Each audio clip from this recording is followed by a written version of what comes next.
papamacha, como le decimos. Y estamos muy orgullosos porque aquí en Cancún, en el COP16 se despertó la ley indígena, caballero.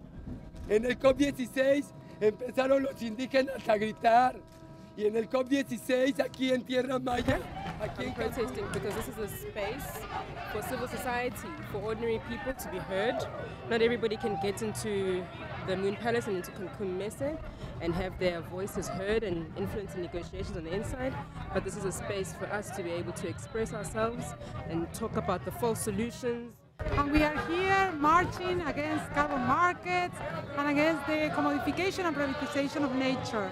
We believe that northern countries need to do drastic reductions of emissions and has to be now, and we won't accept the governments who want to impose new carbon markets and want to impose the privatization of nature. We stand by the peoples and we are defending the sovereignty of the peoples. Well, the real solutions is people's energy.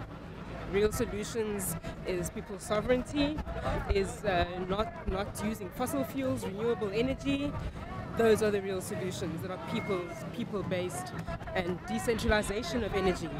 Those are some of the solutions. We want them to ignore and reject the Copenhagen Accord and to definitely commit as countries that are privileged and developed to the Cochabamba Protocol that came out of Bolivia.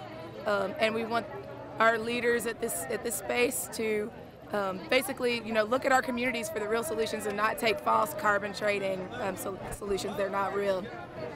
What's happening is that inside there's closed doors meetings happening, there's language that's trying to be changed about indigenous peoples, and they're trying to push for a false scheme of carbon market trading called RALY.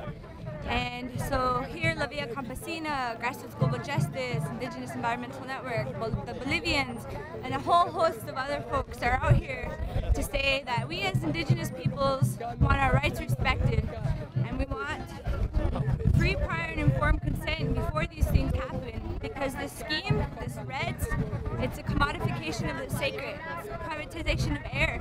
And with REDS, instead of the United States